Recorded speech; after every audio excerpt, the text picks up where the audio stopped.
well, very good that I tried it again. I came early before everybody came, but if you're watching this now or later, thank you guys so much for sticking with us sticking with me actually, this new transition and this new time. It has been something. It has been like, it's been difficult, but we are trying to move it through. Make sure when you come in, you leave a comment so I know you're around. So I know that you're around. Right now, I'm just trying to get people to come in here, let them know that we're on live because you guys know how we all like to be late, okay? Call it people time, African people time. So I'm just here just a little bit earlier than scheduled so that when you come in here, you'd already see I'm here. Hi, Musa. Thank you. Oh, I appreciate the comment. You're amazing and hardworking. I appreciate that a lot. Honestly, we're really trying our best out here, but it's been very difficult. How do you call it? Just filming the series alone, because that's not the only thing we'll be talking about today, but just filming the series that we're actually talking about, the honey series, was quite difficult to do, and I didn't know how we're going to make it through, but we did make it through, and I have gotten some traction so far from you guys about it. So, oh, you're watching from London. Okay, Musa, thank you very much. Well, I was actually talking with my friend from London just a few minutes ago. Unfortunately, he's like very ill. Because it's like the COVID is like really rampant in London, and I hear you guys are going back on lockdown. So very sorry about that. I mean, if you can find some way to make it back to Ghana, please do. We're here. We went on lockdown for 3 weeks, but then we got right back up. So yeah. So like I was saying, this thank you guys for like interacting with the series. First of all, it was really out of my depth. I did not know how you guys were going to receive it, or if you guys were understood what I was trying to do, because it was really off the beaten track for me. I was doing something completely out there. So I'm just really excited that it went the way it went, and I hope that today we can actually have a very good chat, not just about the series, but about everything on the channel, what you guys are up to, how the year has been for you, like anything at all that you guys want to talk about. I am here and I'll be here until everybody gets in here and we all can talk about this. Just let me know when you come in, how are you feeling today? How are you doing? Where are you writing in from? Where are you watching this live stream from? Even if you watch it after I put it up, still let me know where you're from, what you're doing, and that'll be fun to know where everyone is from. I mean, in YouTube world, we the creators, we can actually see where everyone is from, but we can only guess where you're from. Yeah, I said yes, it's been very difficult with this COVID thing. As for the honey issues, we need to talk after this. Absolutely. Send me an email. My email is in how do you call it? In my everything, in the info section, the about section. Send me an email. Anything that you want to talk about, let's talk about. Because I want you guys to actually get into it. I don't want you guys to just watch it and just, because sometimes it's just the really obscure places that you don't know that you could actually be making money from. Hi, Blossom and Shine. Hi, I'm watching you from America. I'm obsessed with your channel. I'm obsessed with your comments as well. Thank you so much. Thank you. You're very consistent on the channel. I really, really appreciate that. Yeah, like I was saying, I'm just really going through this thing, and I'm so shocked actually that you guys just even responded to it in the way. We've had some conversations with Mr. Cole, and he has told me he's gotten some calls and stuff from some of you inquiring more about the operations over there. So I can't help but be just entirely pleased that you're responding to this. I really, really, I'm excited. I probably would want to start something like that. So knowing that other people are interested in it is just really blows my mind. But then again, that goes to say about Ghana, there's so many different things in Ghana, so many hidden industries, so many like things that you not even know is profitable or could you could make a career out of it, you could. This is Ghana, and sometimes that's just how it operates. So I'm glad you guys did that. So what I want to say, yeah, just drop a comment. I can see everything that you type. It comes right here, so don't worry about it. Just drop a comment. This year actually, I just want to talk about how I have like transitioned on the channel, and I want you guys to tell me if you guys are interested or how it's going. If you look at my YouTube, I've been on and off YouTube for maybe 3 years now. Sometimes I post frequently. Sometimes I don't post at all for like 4 or 5 months.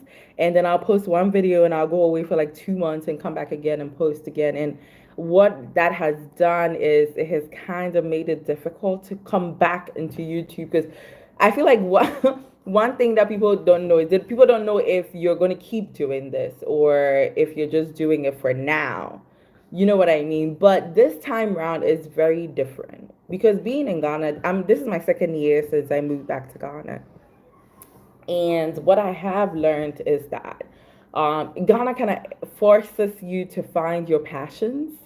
It forces you to. I do like your post as it does really address things that are very important. Yes. Yes, Miss, I actually agree with you. The thing that I'm a little like I'm struggling a little about it, which I would definitely, talk to you guys about, because I think I'm pretty open on the channel, about everything.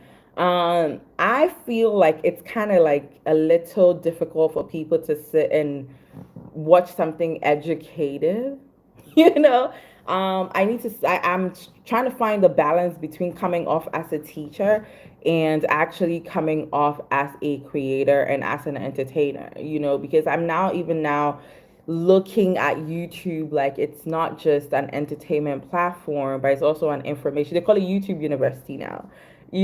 So how do I move from being a business lecturer to being a content creator? And I'm just trying to find, which really appreciate have gone down with the people which I really yes, I have. I think I agree with you as well. I am. I'm trying to, make sure that people see what else is out there. But the theme now for the channel is finding unique businesses, unique places, unique people to talk to. And when people have never seen a thing before, they don't know something exists, it's kind of difficult to warm up to a bit. I got two messages today from two of you actually about, like, oh, I like that it's this. I don't understand why you're not getting traction for it. Like, it will come.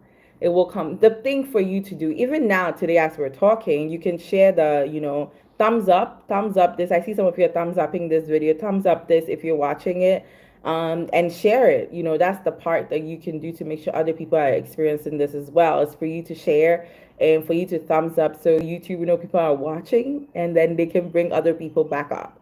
You know what I mean? So that's what you could do to do that. But as I was saying, it's kind of a little dicey finding the balance between just, teaching people, entertaining people. So I mean, that's what it is. When we talk about like just, oh, let me tell you guys this. So when you watch my channel, there's a video that I did with John Francois. He's the guy who has the coffee farm. He has like the 100-acre coffee farm in Ikropong. So I went there. That was like one of the first places I went to when I was trying to find the unique places and unique things in Ghana. And we got to talking because he's like very familiar with the agribusiness, just the whole Ghana startup culture and stuff. So I talked to him and he led me to Mr. Oko Richard, who lives in Nkranza with the Beekeepers Association. So that's how I ended up going to Nkranza. It was months in the making, maybe like 2 months in the making. I've never been inside like that in Ghana. I had never been inland like that in Ghana, which is pathetic because the thing about people that live in Accra is that they travel but not really. So that was also a very new experience for me, for me to just leave the confines of Accra and Cape Coast, and because those are the bases that I run through, like Accra, Cape Coast, back and forth, coastline, all of those places. I've been everywhere. but never been inland. Never been inland Ghana, 6, 10 hours in maybe my hometown, which is a different thing. If you look on Accra Girl, Village Girl is one of my episodes. If you want to see where it was that I was born and where my parents are from and where in Ghana I'm actually from, you can see in that video. So I've lost my train of thought. Anyway, so that was one of big experience for me. And just in creating, I've seen that you have to go. You have to get up and go. If you don't get up and go, you're not going to see anything. Imagine if you just stay in a crowd, just stay in one space this whole time. I would have never, ever, ever been able to bring you guys this series. You know what I mean? So we got on the bus, as you saw in episode 1. The bus broke down and all that stuff. It's just crazy. If you do come to Ghana and you want to travel long distance, I will advise you to not drive. This is one thing that you nobody might tell you, but I will tell you because I've done the drive. I've done the drive from Accra to Kumasi. I've done the drive from Accra to Cape Coast. I've gone to Takoradi, beyond Takoradi. I've done the drive. I've done the drive, and the roads in Ghana are terrible. They're horrible. Unless you have like a Land Cruiser or a Jeep or, but then, not a lot of people drive those cars anyway. The roads are horrible. There are no street lights, as you guys saw again in episode 1. How can you like a major town from Techima into a major town? There are no street lights. We were driving in the dark for 1 hour. That was one of the scariest travel like moments I've ever had in my life. And I've been like in a few like shifty situations, but just driving to a place I did not know for an hour and it had no lights, that was quite the experience. So if you're going to come to Ghana and you're going to, how do you call it, you're going to you want to travel, definitely don't do it with a bus. Don't do it with a car. Go join the bus. Join the bus. Those ones are a lot more safer, and there are a lot more people in the buses. You can see things on the road. There's no pressure of you getting stopped by police, which is another thing. Getting stopped. The buses never get stopped by police, but the private cars, like you always will get stopped by the police. Sometimes can be a little nerve wracking, especially if you're from America, and we don't have the best, how do you call it, relationship or relation with the police. Ghana police are mostly chill, they don't really like do all that stuff that NYPD does, but still, it's a little nerve wracking. So, like I was saying, you get on the bus, you go wherever it is that you have to go, just get on the bus. Hey, if you come into the chat room, just let me know that you're here by dropping a comment, thumbs upping this video, and just like share with me whatever questions you have in general about myself, about the channel, about the series. Just drop it right here. Yeah, I can see everything. I see Musa is still here. You have also gone down with the people. I don't understand. You have also gone down with the people, which I really appreciate your community entry skills. Oh, I see what you mean. Like just going in there and like how do you call it? Socializing with people in the villages. Well, here's the thing actually. I actually don't try at all, Musa. Like people are really nice.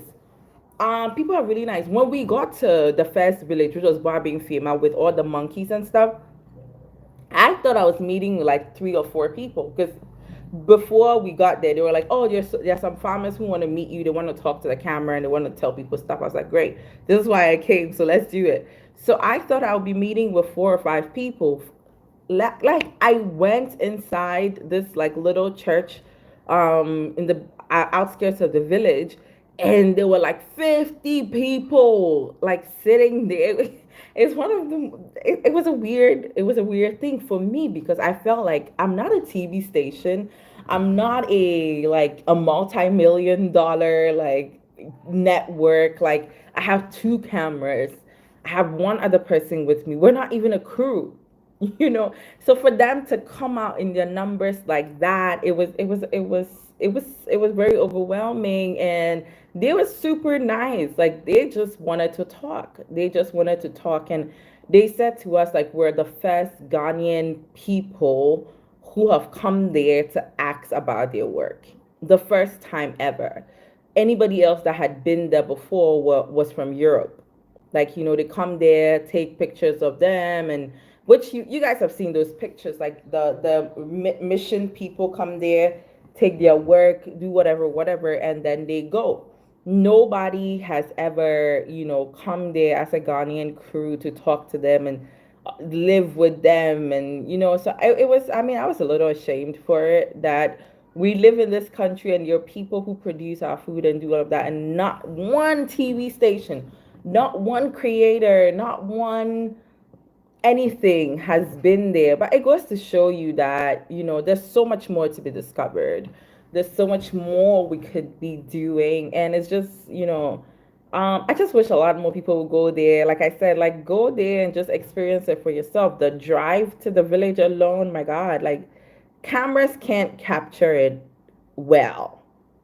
We can't tell the story properly. If you come in, give this video a thumbs up. I can see you guys coming in. Give this video a thumbs up when you do come in. Cameras don't do the drive to the village any justice at all. It's like, it's an experience you have to have. So instead of just going to Tafi Atome, which is in the Volta region, with also a monkey sanctuary, which is a lot easier to get to actually, you want to do the trip to Boabe Fiema, because you can go from Accra, get off in Kumasi, spend a couple days in Kumasi, get off from Kumasi, go to Sunyane, stay in Sunyane, discover something different, go to Teshiman, discover something different, go to Nkranza, something different. And so on your way, if travel in Ghana is what you want to do, you have a better landmass to cover if you go inland than you would if you just go to the popular tourist, attractions. So yeah, it's really off the beaten path. I'm not gonna lie. You have to be a little bit adventurous and out of your mind to go there. But if you do go there, I'm sure you guys will have a lot of fun. For everybody who's in Ghana, who's watching this, or outside of Ghana, you're planning on coming on Ghana one day, you want to see what Ghana is about, just avoid the popular tourist areas, because it's been done, is overdone. Go somewhere else. You know what I mean? So yeah, like I was saying, so we went in there and there were like 50 farmers waiting, and they had the whole Durbar, and people were telling us stuff, and I was talking to them in my broken tree. I was trying my best, trying to give a speech and telling them, about why we're here and who wanted to talk to us. So we started walking, and then people just started telling us stuff about farming and about what they've been going. And honestly, I mean, I've never spent one day in a farm like prior to this whole YouTube resurgence. But talking to them was so surreal. I mean, these are people that work from morning to evening trying to feed us. They feed us every day. Every day we eat something made by a farmer, and your mixed nuts that you probably picked from Walgreens probably came from Boabe Fema, and you will never know. You know what I mean? It probably came from there. These multinational companies are going to them and paying them 20 cents, 30 cents per kilo of cashews, and selling the bag of cashews to you for $14, $15. And these people are getting nothing for all the work they do. So of course they were very eager to let you guys know that this is what's going on. And it's just disheartening to see how still Africans and African businesses are still getting taken advantage of, because we don't process anything in this country.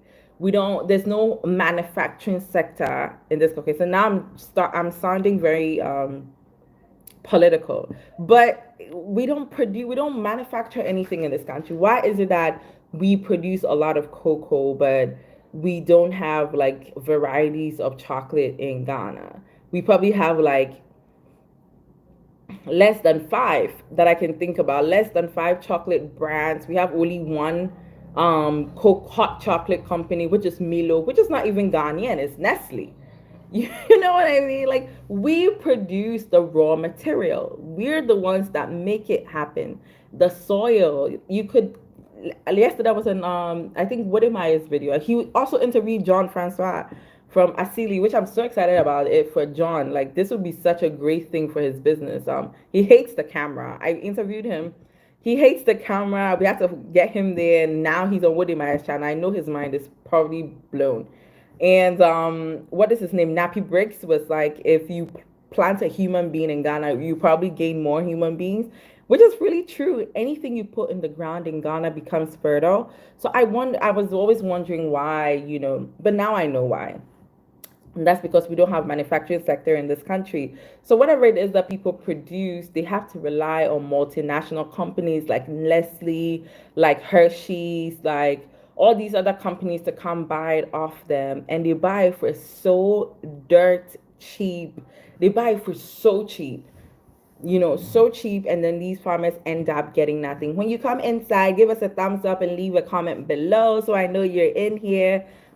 Just waiting for your comments. I see some of you are coming in now. Make sure you give us a thumbs up and make sure you're leaving a comment in there so we know that you are here. Thank you guys so much for watching this with me today. All right, so like I was saying, so that's a big problem. We don't have a manufacturing sector. So for everybody that's thinking about starting any form of business in Ghana or whatever, just that's one of the things you should be doing. Personally, I don't think I'm proper cut out for a village. Like I don't think I'm proper cut out for that.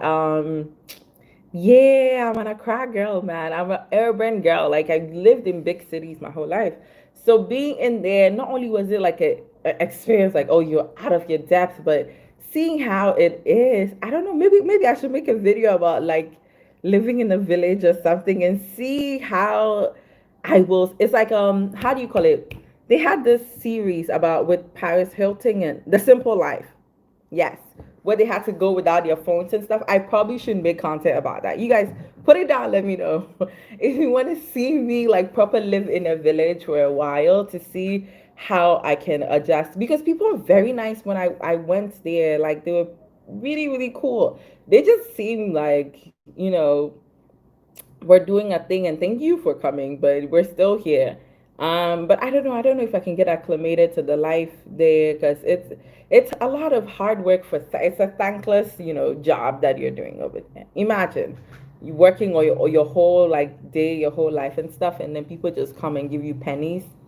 Nobody's gonna like that. You know what I mean? So yeah. So Musa, to answer your long-winded question, yes. People, yeah, the reason community entry skills is mostly not me. It's from the people. The people are just really, really nice. Hi, Stella Chanelli. I see you. I see you. I see you. Jeffrey, nobody is talking to you, girl. This is a professor look. Listen.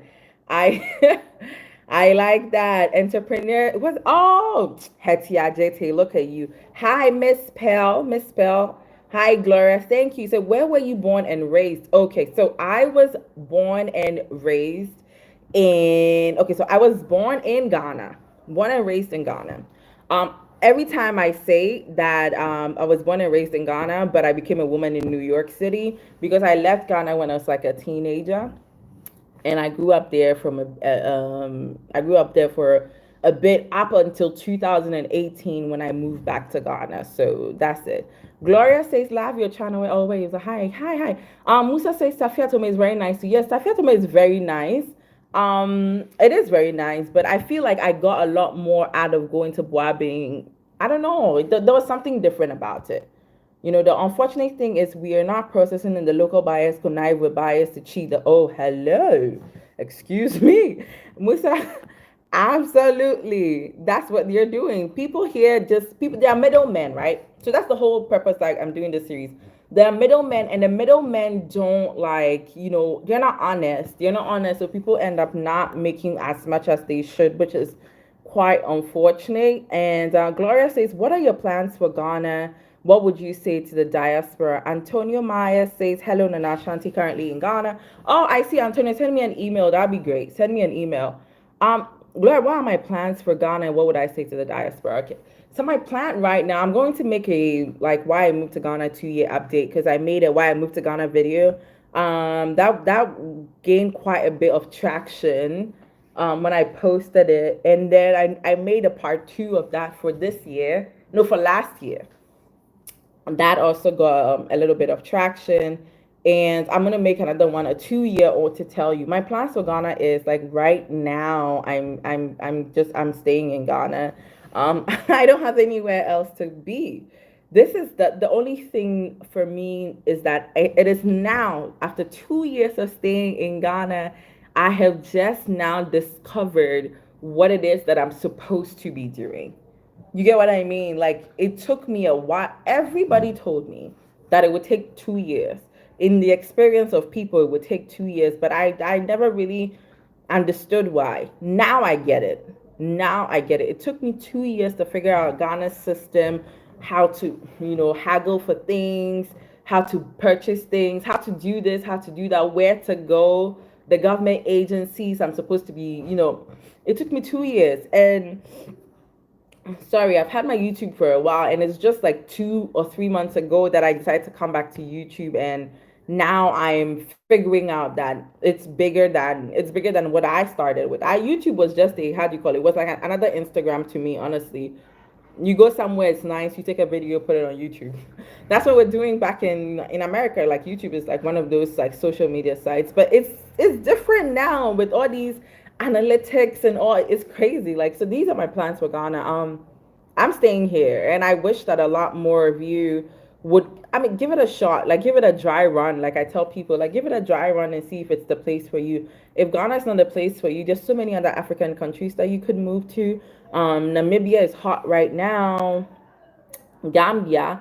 Gambia is hot right now. What is the name? Gambia is hot right now. Tanzania is hot right now. There's so many places that you could move to outside of Ghana. So that's what I'll tell the diaspora. You should just give it a dry run and see. I mean, definitely being in the West was not the best thing for me. Yeah, it wasn't the best thing for me. And I know a lot of people also, like, the reason why Ghana videos are popular now. 2 years ago, I was talking about Ghana and nobody cared about Ghana. Nobody, not a damn person cared about Ghana.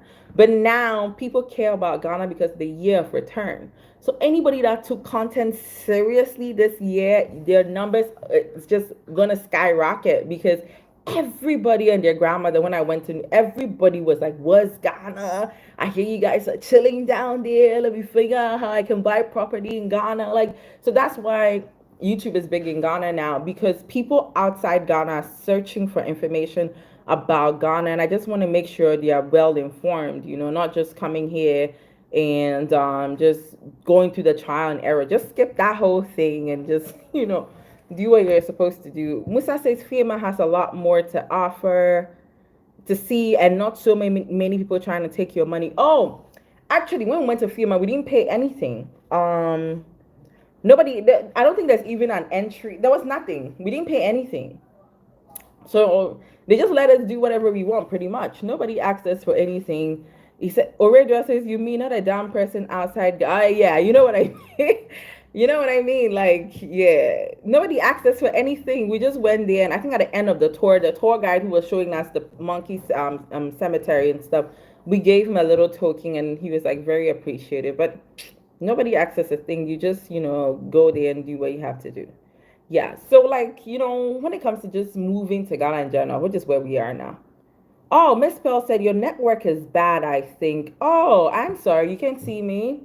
Oh, wow. 2 years. I'm getting prepared. I was born and raised here in Germany, and after Nana grand speech, our minds are back.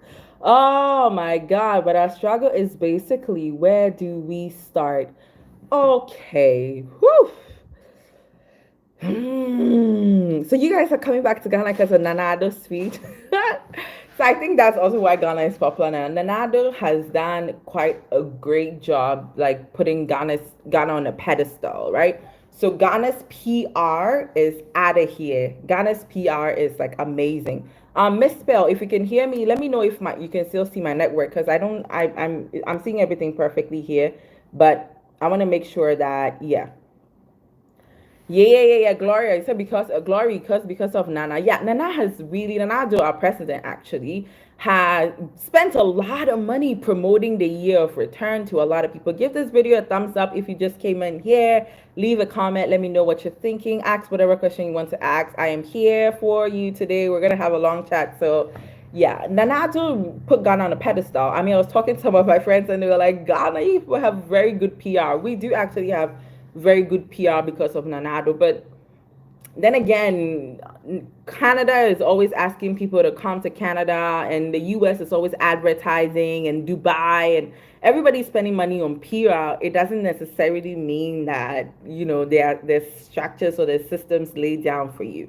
So you have to just take care of the romanticizing of Ghana. Like, you think Africa is Wakanda and all this like stuff that, no.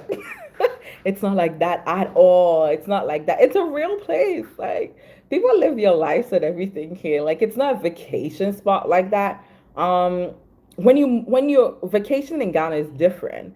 But when you move here, whoo, like already I was saying, Accra is hard and expensive. Hallelujah. Listen, it's not easy. It was just, I love when diaspora people make it home in Ghana because we know the Western world doesn't love us. But I hope that people come here knowing the truth and not our PR president speech. Girl, the truth of the matter is this. Okay, let me break it down for you. All right. If you live in the West, right, and this even goes for everybody that's ever traveled out of Ghana before. If you live in the West, there are certain luxuries that you're used to, right? One of the things, simple things like hot water. So you turn out your faucet, you turn out your shower. There's hot water. In fact, it's mandated by the law that apartments in, like, let's say New York, because that's what I know. Apartments in New York keep like the apartments to a certain temperature. So if it's cold, it gets it's central, air or central whatever heating has to make sure your apartment is to a certain temperature. Or if it's hot, all these things, but not in Ghana. All these things when it comes to simple things are extra in Ghana. So whereas the standard of living might be a little good, what you will find out is that for you to have like a good living, you're gonna have to pay cash because there's no credit system in Ghana. Okay, you're gonna have to pay cash for everything. So think about it. You've moved to Ghana, you've paid an apartment for a year. First of all, you have to pay a year or two in advance. Now, if you're gonna come to Ghana, I'm gonna advise you, don't buy a house right away. Um, I don't care how old you are, even if you're retiring, don't buy a house right away. Don't start building right away. Take your time, relax, and see if this is the place that you want to be. You understand? Because there are people that have bought houses that are trying to offload it right now, and that's not easy to do. So relax, take it easy. Don't buy a house when you come to Ghana. Rent for a year, a couple years, see how it is, see the neighborhoods or the regions that you want to be in before you do something like a long-term purchase, right? Okay, so you have an apartment. Now you gotta buy all the appliances in the apartment because the apartments don't come with anything. Now, if you live in Ghana, please drop a comment. Let me know how your place was when you moved into your house, that if you're renting or you bought it or whatever. Just explain to people in the comment section. Let them understand how homes in Ghana come up. You have no, sometimes you don't have no bulbs, you don't have no fans, no air conditioning, no like washer, no dryer. Like, there's so much stuff you got to do, right, to make sure that it is at least a little bit comfortable for you, because there's something that you're used to. Now, for you to attain that thing that you're used to, you would have spent, I'm not exaggerating, but I'll show you guys. I'll do an apartment tour for you guys to see what I've done with the place soon. But you will spend in the first year, you will spend maybe $5, $6, $7,000 just making sure that your home it looks like a place where human beings will live. Okay, because it comes with absolutely nothing. And even already I was saying on my apartment tour video about how the tiles are blah blah blah, like, it's a whole thing. So when you come to Ghana, certain things you will not find out until you live here. You're not gonna find out how much a gallon of gas fuel costs, which is like insane. Just so many things, like you shipping your car. Don't even do that. Don't ever do that. Don't ship a car to this country, honestly. I'm not gonna advise you to do that. But there are just certain things that you will only find out after you have lived here. So Farrell, yes, you're here. He said, "Hey, my precious sister Nana, at work now. Just wanted to know that the Ashanti gang is strong here in the United States. Thank you guys so much. You're so good and happy that you're making this known to people." Yeah, of course. Blossom and Shine says, "Wow, this is really insightful. I'm actually learning something." Yes. So pretty much this is what it is. So now when you come now that you're in here, you've like romanticized Africa is the new Wakanda. All you black people move to Ghana and like blah blah blah blah, like that's all great, right? But when you get in here, you will realize that you're unprepared, and it's not like you didn't plan or whatever, but just the way the system is set up. So I've been talking to some of my friends actually in Ghana and also in the diaspora that when you come here, make sure you're trying to get into politics, make sure you're trying to get into government, because that's where the rules are made, that's where the laws are made. You could come down here and build a $1 million real estate fund production, whatever, but what nobody will tell you is that you're leasing the land for 99 years, the lease on the land is sometimes even shorter than, because you think you're buying a land to develop, but what you don't know is all the work that you have to do, because you romanticized it and you've giving it your all, and like you don't know certain things and you wouldn't know. So don't burn all your bridges in order to move to Africa. You need to come here first and figure out the system and figure out where you fit in. Whether you're from the Caribbean, you're African that left Africa, or you were born outside, the country that your parents are from, whatever diaspora part that you belong into, you have to come here and figure out the life for yourself before you start committing to a lifelong anything. You understand what I mean? Like you have to give it some time, is what I'm trying to say. So we're back on the rental thing. So now you're here, you get your place, you spent all that money, great. Now let's go to transportation, right? Stella Chanelli actually did a video about transportation in Ghana. You guys should check out her channel and see, how the transport system is in Ghana. If you're gonna move to Ghana, you absolutely need a car. If you don't know how to drive, I advise you learn how to drive. Learn how to drive. I stopped driving a year ago because if you look on my channel, I have like my most traumatic experience in Ghana where I was sitting in my car and my car caught fire. And ever since then, I have not been behind the steering wheel. Actually, I tried getting behind the steering wheel like at my car again, and I couldn't do it. I couldn't do it. I don't know. It's a little PTSD situation that we have going on, you guys. But next year, hopefully, I have said to myself, I'm gonna get back behind the wheel. My car is sitting idle for like a year. I haven't touched it because I almost died in the car. But anyway, that's neither here nor there. You need a car. Do not ship a car to this country unless, of course, it's a special car. Like maybe you bought the Batmobile, or you have a Ferrari, or you're a baller, shot caller, you have a McLaren, or something that is special, like a Shelby, something. You know what I mean? If you have a special car that you want to bring into Ghana, do that. But if you don't have a special car and you just want a car to get around, come and buy it in Ghana. It's much cheaper. The price that I paid to get my car actually cleared, I could have bought a whole new car in Ghana, and I'm not joking. I could have bought a whole different car in Ghana just for that price that I paid the customs offices. And that's not the only thing you do. In Ghana, you have to pay bribes to people. I'm gonna be very honest on this live with you people.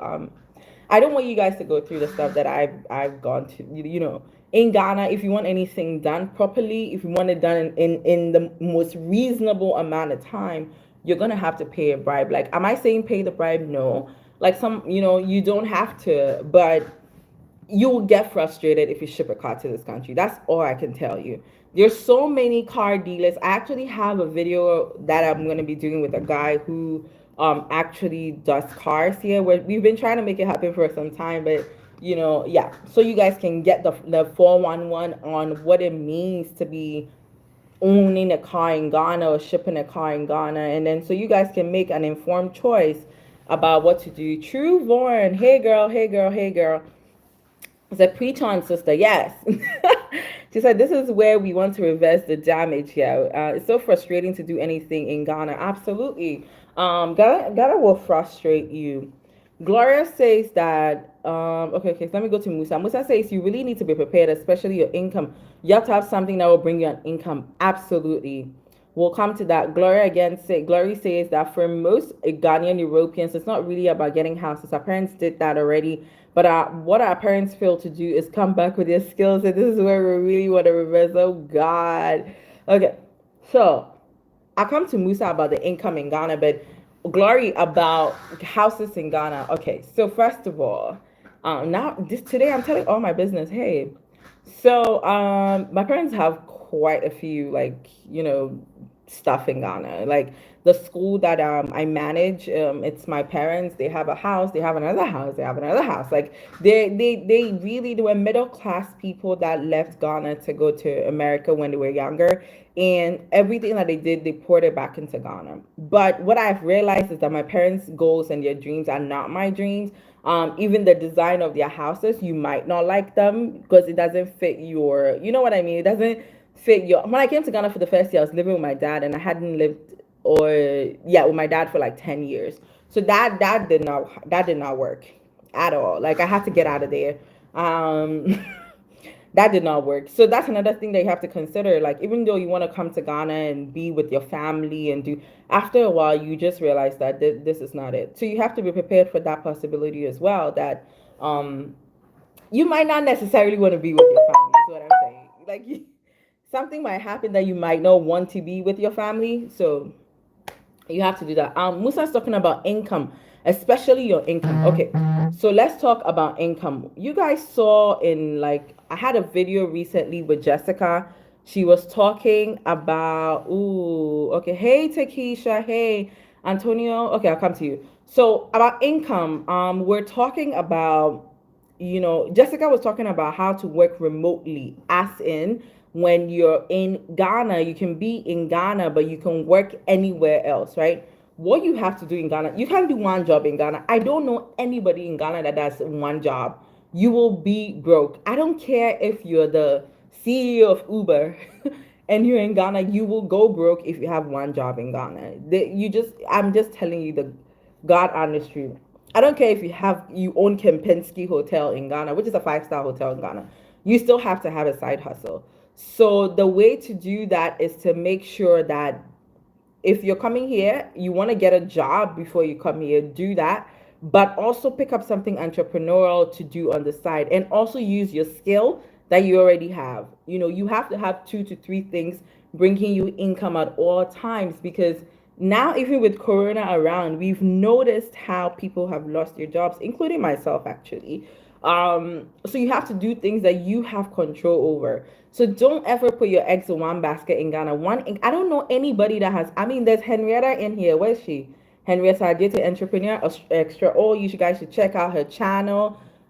She has so much stuff going on about how to start, businesses in Ghana, entrepreneurship, entrepreneur extra. Oh, Henrietta Agete. You guys should check out her channel. Like, she'll give you all the 411 on starting a business in Ghana. Don't ever come to Ghana and start and have one income.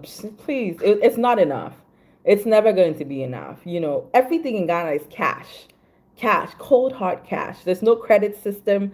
You have to pay from everything out of your pocket. If you come in here, give us a thumbs up, leave a comment. Let me see. I see some of you are coming in here. Yeah, you have to pay for it in cash. So how are you going to pay for something in cash if you're not making enough cash? You have to have on hand at all times money. And the way to do that is to not put all your eggs in one little basket and hope at the end of the month you get paid. You'll be hungry in Ghana. So make sure you guys you have stuff going on at all times. Let me see what you guys are saying in the chat. Antonio Myers, yes. What were you saying? Hey.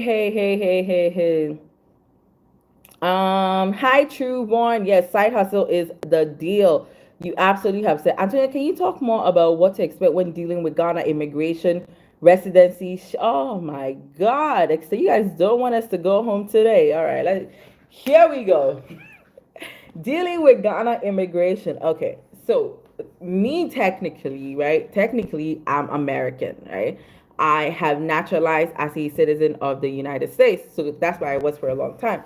Now, what that means for me is that when I'm coming to Ghana or living in Ghana, I need to apply for a visa and all that as though I have never ever been in Ghana or I have no ties to Ghana. You have to get your stuff to the consulate wherever you are. The Ghana consulate is in Washington D.C. or in New York or in wherever country that you're watching this from. The UK, I don't know exactly where it is, but you Google it, find the consulate, send your stuff in. What they will do is that they will give you a visa. You're not gonna get residency off bat. Actually, a lot of people that live in Ghana from the diaspora don't have Ghana residency because it's so difficult to get. You have to have been here for like a period of like 10 years. People just don't do it. And the thing about it though is that because some of the Western people, immigration is so strict outside, you think it's the same in Ghana. Immigration is not that strict in Ghana, honestly. All you have to do is come to Ghana and don't cause trouble. That's what I can tell you. Come to Ghana, be a productive member of society, and don't cause trouble. When you're leaving Ghana though, when they give you the visa, they write like 60 or 30 on it, which means that every 60 or 30 days, you need to report yourself to immigration, right? So I should be reporting myself to immigration every month, letting them know that I'm still in the country, what I'm doing, blah, blah, blah. To be very honest, I haven't done it.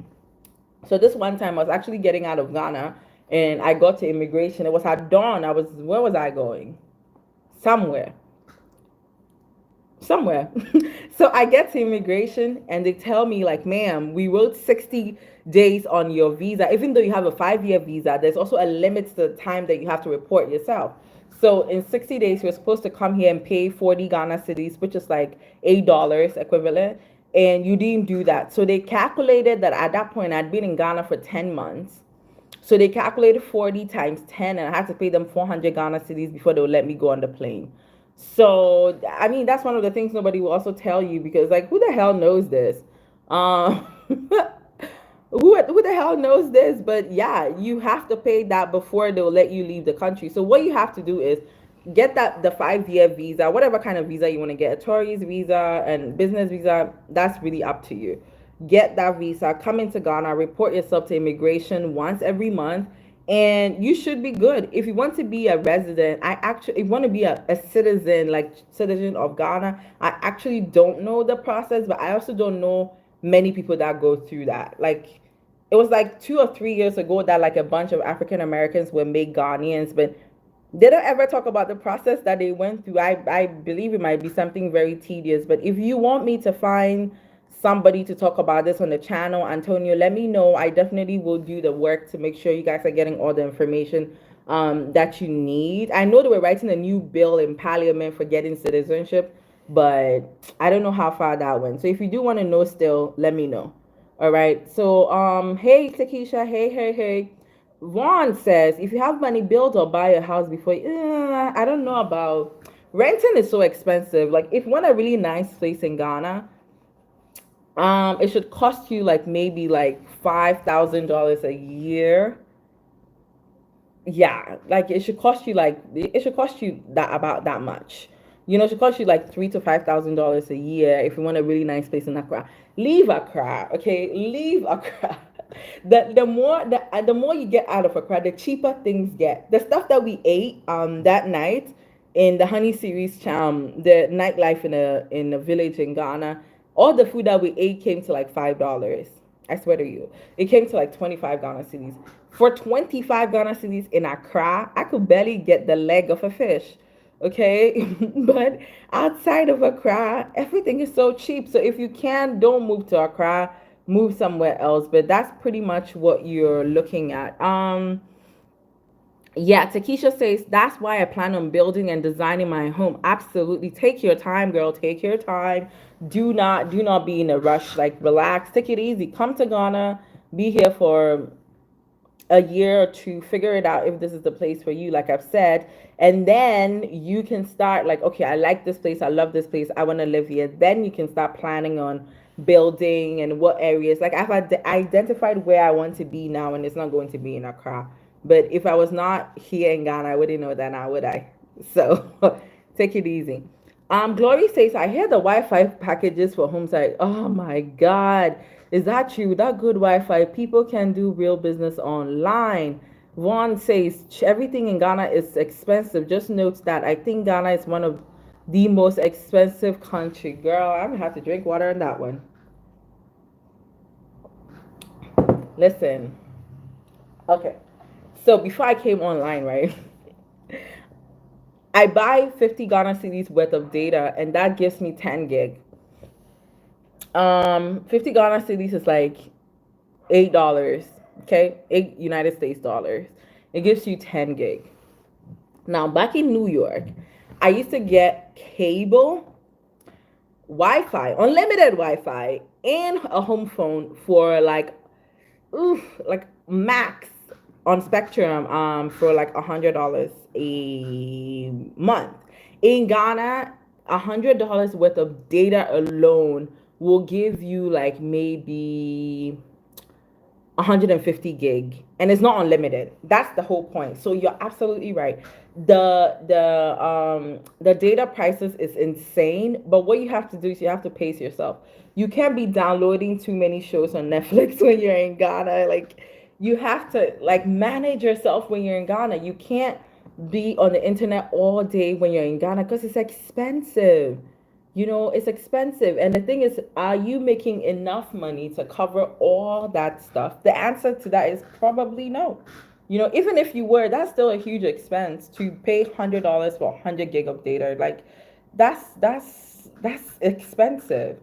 So you have to pace yourself again, like I've told you, like pace yourself when you're here. Don't ever like feel like this place is a third world country. It is not. Okay? If it was a third world country, it's a third world country with first world prices, is what I'll tell you. True One says everything in Ghana is expensive. Just note that I think Ghana is one of the most expensive countries. Hello. Ghana is one of the most expensive countries. It was like number 20 on the most expensive places to live in the world. That was like a year or so ago. I don't know what it is now, probably more than that. Guys, check out True One's channel. She's a YouTuber. She's actually doing Vlogmas, which is where YouTubers have to do a video every day until Christmas, and she's been doing it. So you guys check out her channel, and there are a lot more Ghanaian creators coming up. When it comes to showing you how Ghana is like. Make sure you give this video a thumbs up when you come in. I see some of you are coming in. Thank you very much for joining me for this live chat. Yes, make sure you're thumbsing up this video when you come in. Okay, let me see what you guys are saying here. Okay, let me make sure I didn't miss anything. Yeah. Frustrated. Yeah, Ghana definitely frustrated. I'm not even, As a repad, I plan on teaching online. Can you get your TOEFL or TFL certification from a credible school? Oh, absolutely. Yeah. Absolutely. There's so many schools here in Ghana that offer those programs. Okay, so Takesha, I want you to check out my Live in Ghana but work anywhere video with my friend Jessica. It's like she moved from Canada to Ghana to work remotely or something like that. There's an email there. Email Jessica about that. She actually has like a group of people that they teach online. So if that's something that you want to explore in Ghana, Jessica is like the best resource person to reach out to. And she's very nice. I mean, all my friends are very nice, but Jessica is particularly nice. I'm seeing her tomorrow, actually. So yeah, send her an email. Say you saw her video on YouTube and you just want to ask her about wanting to teach online when you repatriate and how you can join, the group. I think the group is called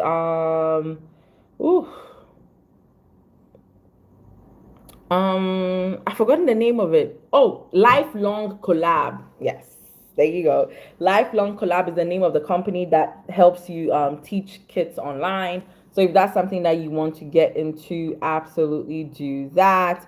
Okay, so Glory is saying something. He says, can you maybe explain how the African free trade area is going to benefit small businesses and individuals? Oh my God. Gloria, it's mostly not going to benefit small businesses, as with a lot of these policies. When they look at it, okay, so let's check something out, right? If you're, today we're going to class. If you're from the diaspora, as in you're not Ghanaian and you want to start a business in Ghana, there's so many different things that you could do. When you check my description box on all my videos, I have a free ebook there for you that you can download and read on your own.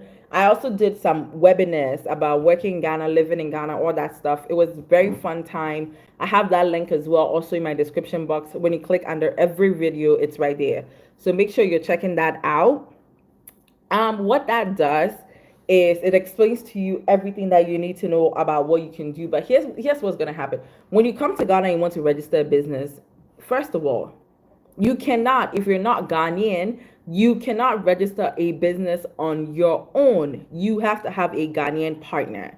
You understand? You have to give them a percentage of the business, and their name needs to be on the certificate. I actually have done this recently. You have to. And also, there's a capital requirement. Okay, the reason why this is not going to benefit small businesses is that you need to have a minimum of $250,000 in order to start business in Ghana if you are a small business person from the diaspora. What that means for you, okay, let me put this away. What that means for you is that you need a huge capital investment, or you might not just register your business, because that is the reality on the ground. Raise your hand if you know people that have $250,000 as stated capital for a new business that you're starting. I don't know too many of them. And if you're one of them, send me an email so we can be friends. Okay. So what this whole thing, there's this business type in Ghana called free zones. Free zones is when is what a lot of the Chinese companies in Ghana actually use. Very smart of them, actually. I have to give that to them. It actually gives you a break if you're exporting a majority of the things that you're producing out of the country, or if your machinery that you're using is up to a certain amount of money. Like, let's say the machinery that you're using for your business is up to like $1 million. The government will actually put you in the free zones enterprise, and then you get to enjoy certain things. Now, again, tell me how many people you know that have $250,000 just lying about. So what you have to do is, like, just know that Glory and everybody else watching, if you start a business in Ghana, you're on your own. You're on your own. You're not going to get a loan from no bank. You're not going to get support from any company. You're on your own. That's just the way to put it. You're on your own. Well, not anymore. I'm trying to get into a different school, but I teach entrepreneurship in a public university in Ghana. And one of the things that I've had to do is to use myself and my business, the school, as a case study. Sorry. Oh, God. Yeah, I swallow my nose a lot. If you see me doing that and you've been on this channel long enough, you know that I don't know why it just happens. So forgive me for that. But one of the things in entrepreneurship in Ghana, which we don't do, is we're not very collaborative in nature. And also, you're on your own. So everything that you're doing, forget the government. Forget the government. The system is trying to break you down. People are trying to get bribes off you. People are trying to frustrate you. People are coming up with fees that you have to pay. I'm not trying to bash the country, but I'm just giving you the real that people will not tell you about, like, just working over here in Ghana. If you have a business and you have employees, there are like 3 or 4 different taxes you gotta pay. And so some people don't even do businesses in Ghana and don't hire nobody, and I don't blame them. But how are you going to be a productive member of society and start a business and not hire people? So this is what you have to know, is that you're on your own. When you start a business in Ghana, hopefully you have the capital to start it. Hopefully you have the equipment. Hopefully you have the know-how and the knowledge to start it. But make sure that everything that you're planning, including you saving to start a business in Ghana, just know that you're by yourself. Nobody's coming to save you. Everything that you do will solely be from you. Ghanaian women have been pegged as one of the the top rate of entrepreneur at 40, is it 48% or 49% of like Ghanaian women are entrepreneurs, which means that in the whole entire world, we have the most women entrepreneurs, period. That's the way to put it. And from that, a lot of people in the women are petty traders. They sell stuff in the market, they sell clothes, they sell tires, they sell so many little things here. And that's how people feed themselves, and they do it on their own. Nobody helps them out. So if you're gonna do that, I want you to keep that in the back of your mind, that you have to stand on your own 2 feet. And yeah, the cavalry's not coming. Nobody's coming. It's just you and you alone, right? So I hope this makes some sense to you. As I'm saying, yeah, Takisha says what? LOL. Yes, ma'am. Leave the foolishness in the West. Oh my God. Yes, I guess. Yeah. Of course, not a problem. Yeah. Okay. So let's talk about a little bit about the recently ended series. Okay.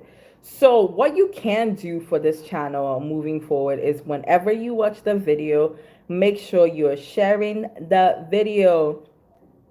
Um Thank you for your honesty. More people should disclose this information, especially that the free trade area is not going to benefit. Oh, absolutely not. It's not going to benefit you at all. I mean, I don't think that thing was even done for you. First of all, it was not done with you and your $20,000 like stated capital. No, forget it. So yeah, it's not gonna work for you. Anyways, so this is what I'm saying. We're talking about a little bit about the series. Okay, so when you see the videos on this, please share. Make sure you're commenting, thumbs up in this video. Yes, thank you, Takesha. I looked at the video already. Yeah, find the email and definitely send her a message. I will mention you to her so that she can guide you if you want to teach online. Yeah, share the video and stuff. Like, you saw the honey series, you saw how people live their lives in Ghana, and how they're trying to make a living, and it's so difficult because they don't have the correct middlemen. So I hope this is sparking something in your minds and your brains about what else you can do in Ghana. The usual okie doke, like, it's, yeah, but you could do so much more. Think about how many things you could do with like beeswax, and just do with honey and stuff. And they don't manufacture it. They produce the raw material, but they're not like manufacturing it into anything. But you can say. But the good thing is, there's a lot of labor, and Ghanaians are hardworking. Oh, Musa, let me tell you about Ghanaian labor, okay? Okay. One of the reasons why countries like China and the USA thrive is because, yeah, they have and Nigeria, okay, is because they have the numbers, they have the population. There are a lot of people in countries means that there's a lot of labor, a lot of freer labor, cheaper labor, and all of that. Ghanaian employees, like, I have a video, I think I have a video for everything. I have a video that says that things you need to expect when you're doing business in Ghana. And the first thing I mentioned in the video is employees. Labor in Ghana will ruin your business 100%, because there's this perception in Ghana about business where people say, "Oh, enyame papa dia, enyame mama dia," which means it's not my mom's, it's not my dad's. Like, the company is not my mom's, it's not my dad's. So the attitude to work is actually like terrible. Now, if you've been in Ghana, you've been in a restaurant, and you see how lackadaisical people act when you're supposed to come and bring a menu or check on you, or like, people really don't care about your jobs in Ghana. I don't know if I'm gonna catch heat for this later on, but I'm just really, like, I'm in the industry. People don't care about your jobs in Ghana. I have 20 employees, you guys, and so, like, if not for anything, just know that I know what I'm talking about. You have to force people to do their work in Ghana on every level. On every level, people have to be forced. When you go to government institutions and you see how unconcerned workers are, you will be shocked. Like, listen, unconcerned. I went to a government institution the other day, and I had to, like, how do you call it?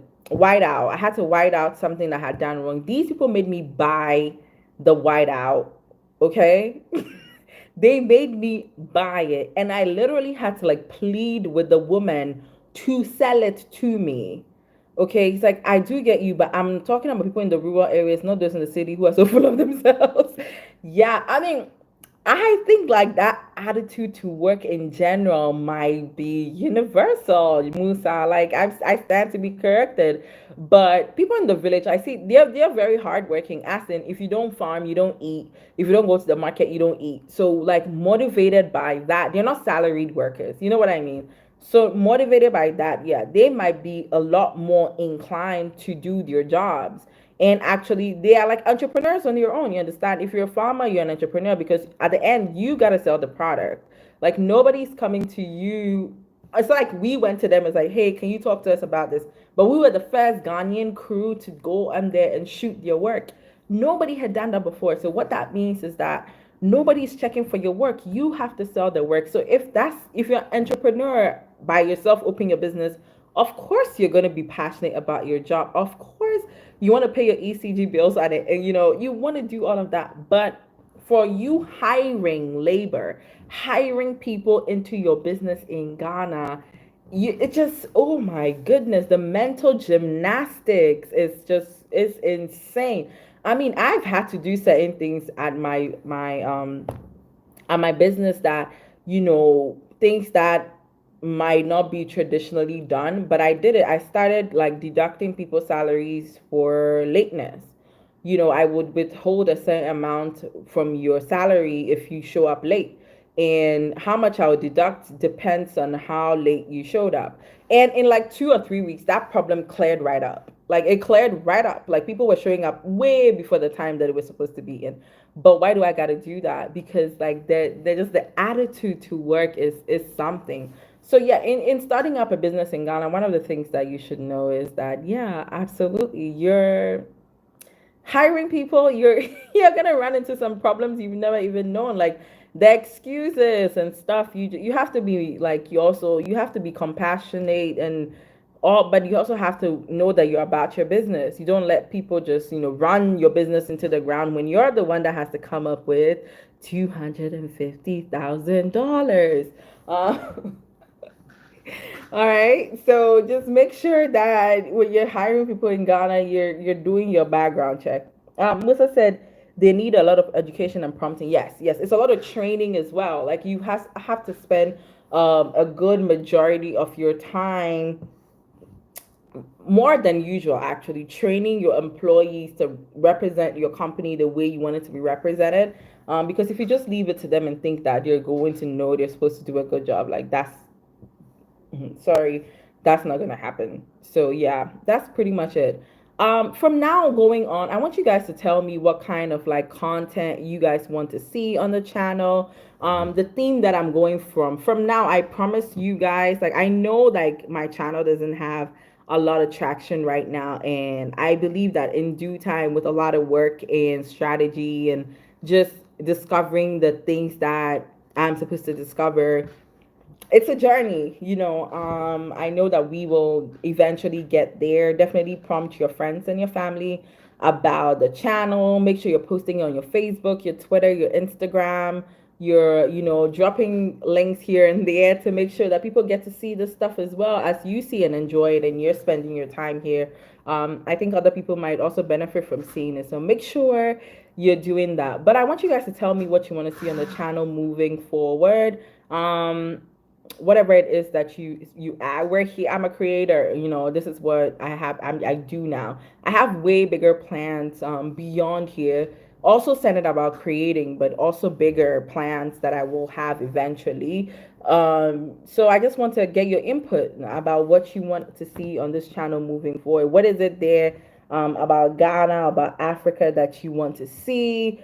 I plan on, so here's my plan. So let me tell you my plan so you can tell me what you want to see, right?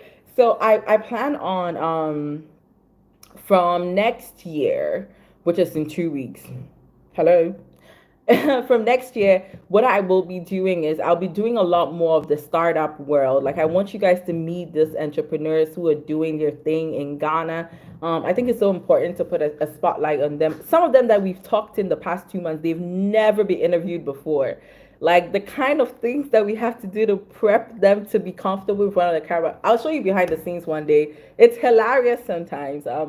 they've never been interviewed before, and there's so amazing things that you're doing, but they don't even know, like, because TV stations have better things to do with your time, I suppose. I don't even know what they do on Ghana TV, but um so I would definitely be bringing you entrepreneurs, startup. I just want the very unique ones and the ones that are doing things that nobody knows, but it's really amazing. I want to cast like a big spotlight on them and let you guys familiarize yourself with them. So I'll be doing that. I also want to add like unique places in Ghana, places that are off the beaten path, places that you don't know about, not like the regular like suspects like Kakum and all the other places. Like after going to Nkwanza and I'm seeing all the stuff on the way, wow, my God, I was like, is this content? Is this content? Is that content? Like it was so much stuff to see. And so if I'm enjoying this stuff seeing, I bet a lot of you will enjoy it as well. So I want to do unique places in Ghana, and I also want to do like personalities, like people that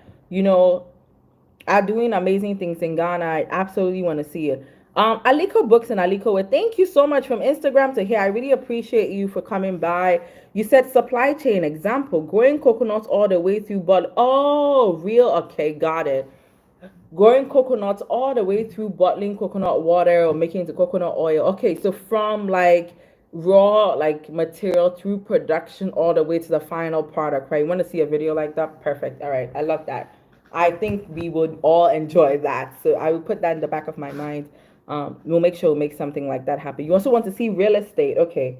I will put real estate. But real estate, what do you want to see? Do you guys, because I feel like there's a lot of like Ghanaian YouTubers that do a lot of stuff like about, renting a house, buying a house. I even have a couple of them on my channel. But so what exactly in real estate do you want to see? Like, what do you want to see about land? Do you want to see about buildings that already exist? Do you want to see about mortgage? Like, tell me what you want to see so I bring that to you. Right? Let's narrow it down a little bit. Let me know what you're interested in. Right. So yeah, I'll be doing unique personalities as well. There's so many interesting people in Ghana. I feel like you guys should see. Edmund Gordon is giving me a high five. Hey Edmund, thank you for coming by. Antonio, what can you expect with the healthcare system in Ghana? Oh gosh. Antonio. Okay. All right, let's go. You guys know I'm here for you. This year, I have been sick a lot. I've been sick a lot. In the beginning of the year, I got tonsillitis. I got malaria twice. I got typhoid once. What else did I get?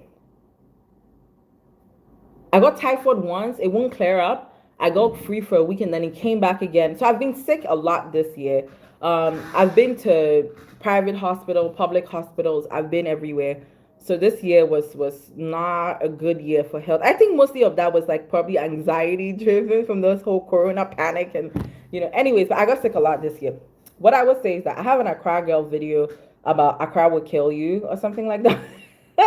You probably want to watch that, Antonio, to see like get a clear example of what healthcare system is like in Ghana. But the health insurance is barely existent actually, so you have to pay everything out of pocket. There are very good doctors in Ghana, I will tell you that. There are very good doctors in Ghana, but it's like a hit or miss. Even in one hospital you could be seen by 2 or 3 different doctors at a time, and it's probably one of them that's like the better doctor. But there are a lot of good hospitals in Ghana. There are certain places where like healthcare is a little difficult to access, but it's expensive. Like if I'm seeing the doctor, like I saw an ENT, I paid 300 Ghana cedis as consulting fee, which is like about $80 or $60 to see a doctor. And then that's aside, you have to run tests and all of that, and it's cash. You have to pay cash for that as well. So the healthcare system in Ghana, I mean, they have everything, every illness that's on the planet. I'm sure people in Ghana have that too. So whatever kind of health that care that you're looking for, you can find in Ghana, but it's very expensive. It's very expensive, and like I said, health insurance will barely cover it, and it's also a hit or miss. It's either you're, go. There are many people. Ghana has this problem where sometimes people go to emergencies and they end up passing away because like there's not a sense of urgency with the hospital stuff. But the private hospitals, there's a lot of urgency. They actually attend to you a lot faster than the public hospitals. So you might want to stick with the private hospital, but you have to pay a pretty penny to get healthcare in Ghana. So on that, that's what I can tell you. Raw materials to finished product, yes. Aliko, yes. That's a very good idea. Thank you for that. I appreciate that. Takesha says that's right. I would do the same when operating a business. Absolutely. Please do that. You know, for your own good. For your own good. I'm here telling you all of this because I don't want you guys to waste money. There are a lot of people that I know that came to Ghana in 2 or 3 years. They packed all their things from wherever it is that they came from, and in 2 or 3 years had to pack their things and go right back to where they came from, because it sometimes doesn't work out. So I really want to tell you guys, don't burn all your bridges when you're moving to Ghana, but make sure that you're prepared for an adventure. Something, even if you were born raised in Ghana, you left Ghana 5 years ago. Ghana has changed so much. Ghana has gone and left you. It's a developing country, one of the fastest developing economies in Africa. So of course, it's gonna go and leave you if you don't, join the train. But yeah, more on the Honey series. I want to thank you guys primarily, actually, for watching them, for sharing them. I got my stats from YouTube. I was actually a little, surprised that even though I haven't gotten a lot of views on them. A lot of you are watching the video to the end. You're watching the videos to the end. That's a big deal. That's a big deal, for people to like watch the video. You see YouTube, you're watching one thing and it's like 1,000 other videos underneath waiting to be watched. But people on the channel watch all of that to the end, and I'm really appreciative of that you guys like find it worthy enough to spend some of the time and your data and everything watching it. I really, really appreciate that. So we're gonna kick this up a notch. Make sure that we keep the channel going, but every week there's going to be content on the channel. 2-3 times a week you're going to see me here. We're going to keep going till the wheels fall off. Takesha say, how much do you charge for consulting services? I'm visiting April and would love to talk to you further. Girl, I don't charge nothing for consulting services. Please send me an email. Hey, Alma Mama, look at you. That is good quality content. Yes, girl. You need to come to Ghana soon. You've been away for way too long, girl. You went to the US and never heard from you. You need to leave Maryland and come to Accra. You hear what I'm telling you? Come here. Yeah, I don't charge nothing from consulting services, please. Just send me an email. We're just trying to help. We're really, really honestly, like, in order for you to be a YouTuber or just be a content creator, you have to have like a really selfless part of you, because this job is difficult. Okay, I got monetized. Like, thank another thing. Thank you guys so much. Got monetized again because YouTube took it back, but they brought it back. So I got monetized, and I bet I'll be having a little, something going on. But that's just pretty much it. Like, let YouTube worry about that. You send me an email. That's what you need to do. And that's just about it. If you have any questions, you can drop it here. I'll be on again for the next like 10 minutes or so. So make sure you guys, thumbs up the video, and yeah, just keep locked here. Subscribe. There are a lot of you that watch the channel that are not subscribed, girl. Like, how are you gonna see when we start doing dope stuff on this channel? You're not going to see. So make sure you subscribe, thumbs up the video all the time, share it so that we can get more people. Recommend me as well to other like YouTubers that you want me to collaborate with. If you watch your stuff and you ask them like you want to collaborate or whatever, I'm doing some collaborations soon, and they're going to be with people that I think you should know, people that like just people that are in the community. I'm getting inside the community now and taking it a lot more serious. So 2 to 3 times a week, I promise you, 2-3 times a week you'll be getting different kinds of content on the channel. So yeah, let me know if you have any questions. I'm gonna sit here for a bit. My mama says, I know, you need to come back to Ghana. Honestly, Corona is kicking your ass in the US. All of you need to come. This is the best time to come. Yeah. All right. So, okay. So if I'm not getting any more questions, I'm going to thank you guys so much for sticking with me today, for being here. We've been here for an hour and 20 minutes. Already was it's a huge part of people's nonchalance and service just is the low paid. Oh, girl, yeah. I guess I'm not signing off now. The low pay. So you think that people don't do their jobs properly because they're not properly compensated? I mean, there is a psychology like with that. But also, if you are accepting a pay for a job, I'm thinking that you're accepting that pay because you think that's what the job or your time is worth. You know what I mean? Sometimes we can blame like employers so much. Civil servants and people in corporate have no excuse, but some of them have the same. See what I'm telling you? If you accept a pay for a job, what that means in that contract is that you are saying that your time is worth this much. So if you accept the job, you got to do the job. Like, there's really no excuse across the board for you to not be doing your job, but I don't know. I don't have all the answers, man. I guess I could just say what I think, but that's pretty much it. All right, guys. So just stay on for a little bit. And yeah. Yeah, they have no excuse, but they still do it anyway. They still do it anyway. Yeah. Okay, guys.